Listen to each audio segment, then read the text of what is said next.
Madame, Monsieur, bonsoir. Merci de votre fidélité. Il est 19h, c'est l'heure du journal sur Al-Oula. Nous vous proposons à présent les principaux titres.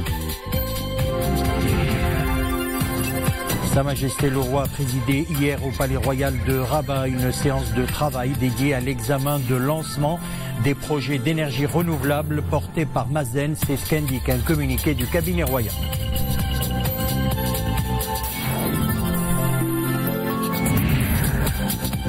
Sa Majesté le Roi Mohamed VI a offert hier à Serish Souani à Meknes un dîner en l'honneur des invités et participants à la 13e édition du Salon international de l'agriculture du Maroc.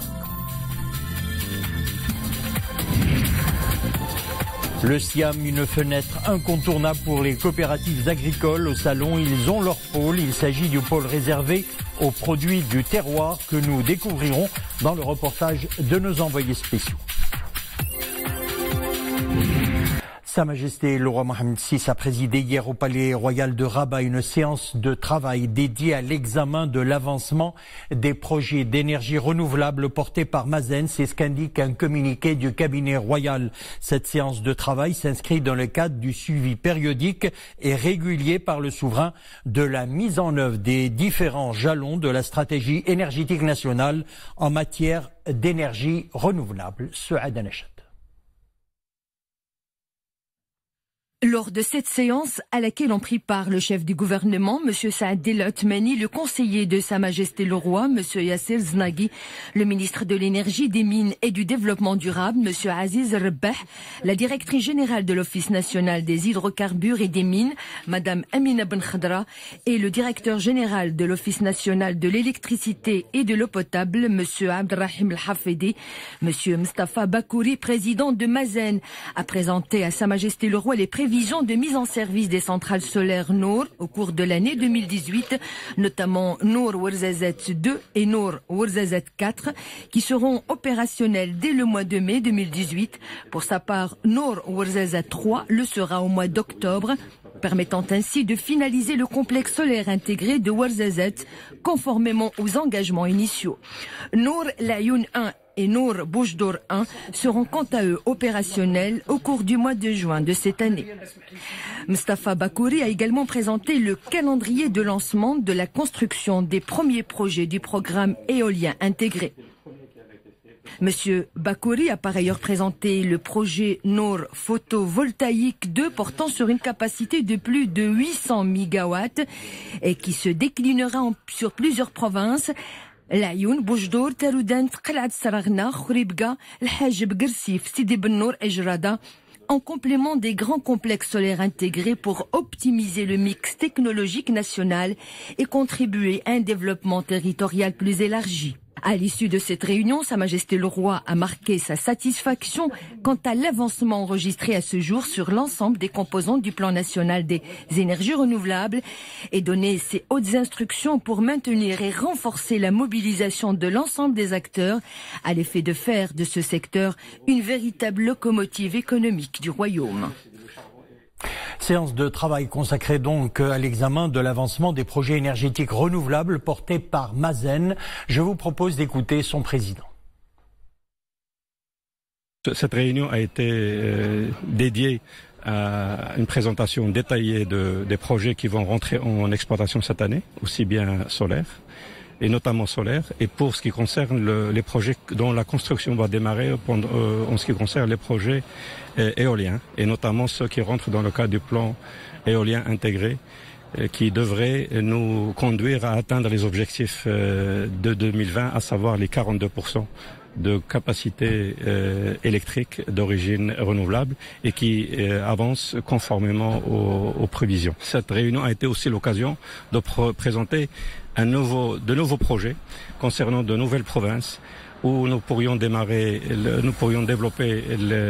l'énergie solaire photovoltaïque en complément à ce qui a été fait jusqu'à aujourd'hui au niveau du solaire thermodynamique et permettre à notre pays de se positionner comme un acteur multi-technologie, multi-site. Les provinces de Taroudant, Qla'at Sragna, Khouribga, Sidi Ben Nour, Jrada font partie par exemple de cette première liste et suivra une autre liste de provinces où les études sont bien avancées et ces projets seront aussi l'occasion d'associer des acteurs privés dans le cadre de la loi qui a libéralisé la production d'énergie renouvelable, connue sous la dénomination 1309. Cette année connaîtra également le démarrage de certains projets éoliens. Il s'agit de Tiaza, il s'agit de Midelt et il s'agit de Jebel Hadid dans la région de Souera. Et à la fin de la réunion, il a été aussi présenté l'évolution, la marche de la dynamique continentale. Et dans ce cadre-là, nous avons fait part des avancées que nous avons connues avec certains pays, notamment le Nigeria, le Rwanda et la Zambie, et qui donneront lieu probablement dans les prochains mois à un début de concrétisation de projets. Sa Majesté le Roi, à la fin de la réunion, a manifesté sa satisfaction quant à la bonne marche des projets et de la stratégie nationale dans sa globalité. Et évidemment, il nous a prodigué de ses orientations, de ses hautes orientations pour maintenir la mobilisation afin de réaliser nos objectifs électriques, mais aussi d'atteindre les objectifs environnementaux sur lesquels notre pays se positionne comme leader dans la région et même à l'échelle internationale. Retenons à présent ce message de félicitations adressé par Sa Majesté le Roi Mohamed VI au président de la République de la Sierra Leone, M. Julius Maada Bio, à l'occasion de la fête nationale de son pays. Sa Majesté le Roi Mohamed VI a offert hier à ses riches soignés à Meknes un dîner en l'honneur des invités et participants à la 13e édition du Salon international de l'agriculture du Maroc, un dîner qui a été présidé par le chef du gouvernement. Saad El Othmani a procédé à cette occasion à la remise des trophées au profit des 24 meilleures unités de production qui se sont distinguées par leur esprit d'innovation, de mobilisation et de promotion de leurs produits. Des prix de mérite et d'encouragement ont été également décernés à plusieurs exposants et participants qui se sont illustrés dans les différents pôles du Siam 2018 ainsi qu'aux meilleurs éleveurs par race. Ainsi, les Pays-Bas invités d'honneur de cette édition se sont vus attribuer le prix du meilleur stand alors que le prix de la meilleure participation étrangère au salon a été décerné à la Turquie. Et comme chaque année, de nombreux pays africains exposent au Siam. Retenons cette année la participation du Gabon, du Sénégal, du Mali, de la Côte d'Ivoire et du Ghana. Une présence qui confirme l'intérêt grandissant de ces pays pour le Siam et l'ambition de s'inspirer du modèle marocain. Le reportage de nos envoyés spéciaux, Mehdi Aissi, Amir Sharqawi, Nisrine Naouzdar. Venu tout droit d'Abidjan, la boutique paysanne est un réseau de producteurs et d'artisans. Ces derniers sont au Siam pour promouvoir le Made in Côte d'Ivoire, amandes, olives, confitures, miel, produits cosmétiques 100% bio. Ce stand nous rapproche des champs et il séduit par sa richesse. Ils apprécient beaucoup, même depuis le début. En dehors du grand public, ceux qui étaient venus depuis l'ouverture ont vraiment apprécié nos produits. Ils étaient étonnés même de voir que nous faisions la transformation des produits. Donc c'est déjà un grand pas pour nous de voir que les gens sont satisfaits de nos produits. Quelques-uns en ont fait des achats, ils sont revenus pour demander, et comme on est venu pour une présentation, on n'est pas venu avec une quantité suffisante, mais on espère qu'au prochain Siam, on aura l'occasion de venir avec une grande quantité pour la vente. James est à la tête d'une entreprise ghanéenne de fabrication de cacao, chocolat et de produits de confiserie. Créée il y a 60 ans, l'entreprise exporte dans une trentaine de pays à travers le monde. Avec sa participation au Siam, l'entité veut conquérir de nouveaux marchés. We are here because we want to expand into the Moroccan market. Nous sommes ici pour explorer de nouveaux créneaux d'investissement au Maroc. Nous collaborons déjà avec plusieurs pays africains. C'est toujours bien de conclure des affaires au niveau du continent. Et pourquoi pas avec le Maroc? J'y crois en tout cas.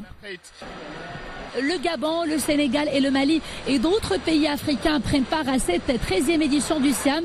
Cette forte présence confirme l'intérêt grandissant de ces pays africains pour cette grand-messe agricole, mais également et surtout leur ambition de s'inspirer du modèle marocain en matière d'agriculture.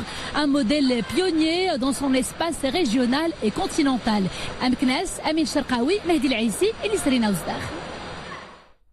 Le Siam est sans nul doute une fenêtre incontournable pour les coopératives agricoles. Comme à chacune de ses éditions, le Salon international de l'agriculture du Maroc réserve un de ses pôles aux produits du terroir dédiés aux coopératives et associations, un espace qui offre un véritable voyage à travers le royaume par les sens, les couleurs, les odeurs et les goûts. On retrouve nos envoyés spéciaux sur place. Un beau voyage à travers le Maroc par les goûts, les odeurs et les couleurs. Ici, les exposants rivalisent par la pureté et l'authenticité de leurs produits et la beauté de leur design. Le pôle des produits locaux est immense, il rassemble les richesses de nos terroirs, il y en a pour tous les goûts.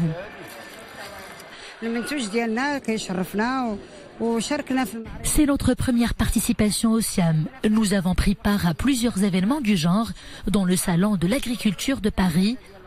Notre coopérative réalise de bons résultats. Nous étions 7 femmes au départ, nous sommes maintenant au nombre de 20.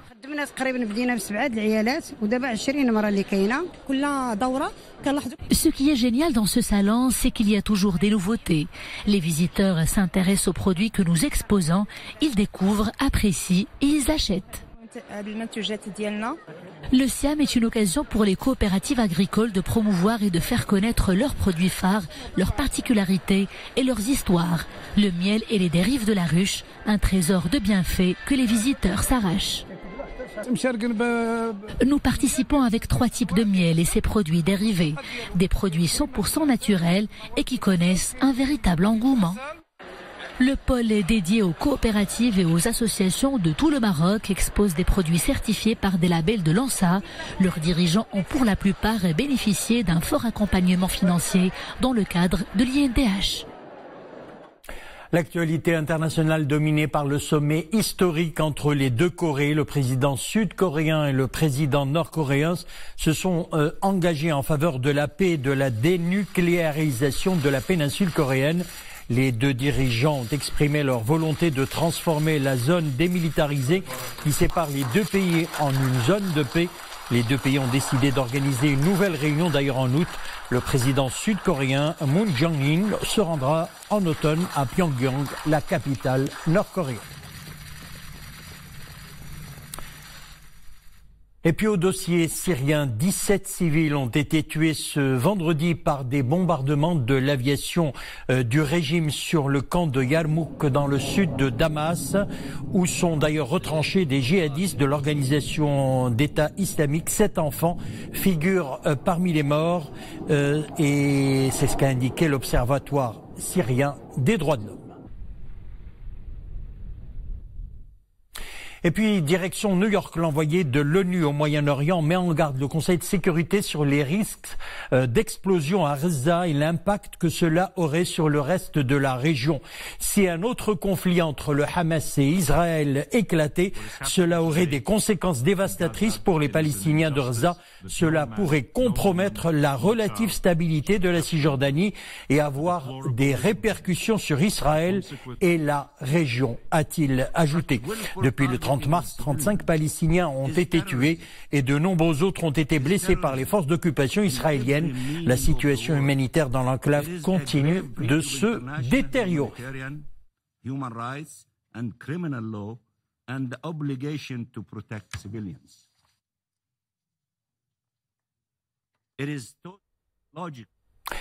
Ouverture à Brazzaville des travaux de la réunion ministérielle préparatoire du premier sommet des chefs d'État et de gouvernement de la Commission climat du bassin du Congo et du Fonds bleu du bassin du Congo avec la participation du Maroc. Correspondance de nos envoyés spéciaux avec le commentaire de Mohamed Etelchkal. C'est à l'occasion du sommet africain de l'action, sommet organisé en marge de la COP22 à Marrakech, à l'initiative et sous la présidence effective de Sa Majesté le Roi Mohamed VI, qu'avait été avancé le projet de création à Oyo en République du Congo du Fonds bleu pour le bassin du Congo, outil financier de la Commission climat du bassin du Congo, ainsi que l'établissement d'une feuille de route pour l'accélération de l'opérationnalisation de ce fonds, avec l'identification d'une vingtaine de programmes sectoriels d'investissement dans la sous-région du bassin du Congo. Lorsque le président Denis Sassou Nguesso a présenté son initiative de créer le Fonds bleu, il a eu un soutien ferme du roi. Et cela a été un vrai déclencheur pour que le Fonds bleu soit acté comme un instrument financier important pour intervenir dans le bassin du Congo. Ce que nous faisons ici en Afrique centrale, c'est une opération qui concerne bien entendu 13 États ou 14 ou plus, mais en réalité ça concerne la planète tout entière. Donc la cause qui est défendue par le Maroc à côté des pays d'Afrique centrale est une cause noble que nous saluons. Par la suite, c'est la conférence de Brazzaville, tenue en octobre 2017, avait recommandé au Royaume du Maroc d'apporter son appui à travers le centre de compétences en changement climatique. Nous tenons beaucoup à remercier le Royaume de Maroc pour cet accompagnement qui a commencé depuis la COP22 à Marrakech et qui n'a jamais cessé de nous accompagner pour l'aboutissement erré en tout cas de ce projet de la Commission climat du bassin du Congo et du Fonds bleu aussi. Et c'est le moment de remercier Sa Majesté le roi du Maroc. Et nous tenons encore à réitérer en tout cas ce que cet accompagnement puisse se poursuivre pour que nous puissions vraiment atteindre les objectifs que nous nous sommes assignés quant à ça. Chaque fois que nous, Gabonais, avons quelque chose à faire avec le Maroc, c'est toujours avec plaisir et dans une fraternité réelle. Donc nous sommes heureux d'être ici dans le cas du bassin du Congo. Le Royaume du Maroc a donc répondu favorablement à la recommandation en mobilisant le financement nécessaire à l'étude de préfiguration du Fonds bleu. Le Maroc a répondu favorablement à la recommandation d'apporter son appui à travers le centre de compétences en changement climatique. Le Royaume a mobilisé le financement nécessaire à l'étude de préfiguration du Fonds bleu. Le processus de lancement de cette étude a démarré le 12 mars dernier à Rabat avec la participation des points focaux des pays du bassin du Congo et de la société civile. Et dans 5 jours, ce sera l'ouverture des plis pour évaluer les offres reçues. Le programme vise essentiellement l'accompagnement du département de la communication dans le processus d'amélioration des conditions nécessaires au développement du secteur de la communication et de l'audiovisuel au Maroc. Financé par l'Union européenne à hauteur d'1,5 million d'euros, le jumelage institutionnel Maroc-Union européenne a été lancé, projet destiné au rapprochement avec l'espace européen de l'enseignement supérieur. Nissim El-Hamdaoui. D'un côté, le département de la communication et ses 3 organismes sous tutelle, dont l'Institut supérieur de l'information et de la communication. De l'autre côté, l'Union européenne. Les 2 parties scellent leur jumelage pour un secteur de communication et de l'audiovisuel fort et actif, mais en même temps répondant aux nouvelles exigences du domaine, à savoir la numérisation et l'émergence des nouvelles technologies. La France est un acteur essentiel à ce partenariat unique. Avec ce jumelage, c'est-à-dire ce partage de compétences, ce partage d'expériences, nos institutions respectives, en se renforçant, pourront vraiment contribuer aujourd'hui à ce qu'est notre souci politique majeur, la stabilité, l'apaisement, la concorde et la compréhension entre les peuples par le dialogue. Je crois que l'Europe comme le Maroc est obligé de suivre à un niveau élevé pour d'abord avoir une compréhension que se passe, une meilleure compréhension, mais aussi avoir la capacité de suivre, d'avoir des mécanismes de standards pour assurer que ce type de communication fonctionne dans le bon ordre. Le secteur de l'audiovisuel et de la communication évolue à une vitesse grand V. Avec ce jumelage, l'Institut supérieur de l'information et de la communication s'apprête à se mettre au diapason de ces dynamiques bienfaitrices.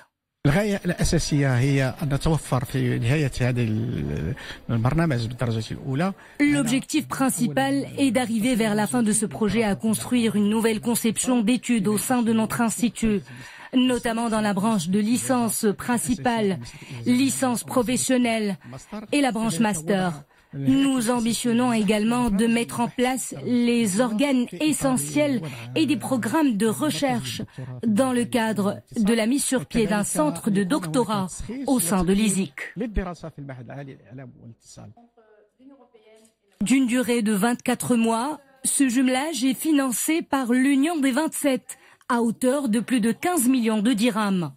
Un partenariat qui favorisera la mobilisation d'experts européens à Rabat, ainsi que la programmation de plusieurs visites d'études de cadres marocains en Europe. La saison des salons étudiants est ouverte à la Foire internationale de Casablanca. Se tient le Forum international de l'étudiant, un repère pour des milliers de jeunes étudiants afin de rationaliser leurs décisions d'orientation. Mustafa Ouda, Dominique Orlando. Tout comme ce très jeune étudiant, ils sont très nombreux cette année encore à vouloir poursuivre leurs études secondaires à l'étranger. Plusieurs destinations s'offrent à eux. Il y a la Chine, l'Ukraine, l'Allemagne, mais aussi la Turquie ou les Émirats arabes unis. Il y a également plus près de chez nous le Portugal qui ne se situe qu'à 50 minutes de voyage par avion. Nous avons déjà eu pas mal d'étudiants qui sont venus nous rejoindre et moi je leur ai posé la question, est-ce que vous aimeriez apprendre le portugais? Ils m'ont dit oui, pourquoi pas, on est des voisins. Alors je crois qu'il y a ce facteur qui est très sympathique, c'est que nous sommes effectivement les voisins d'en face.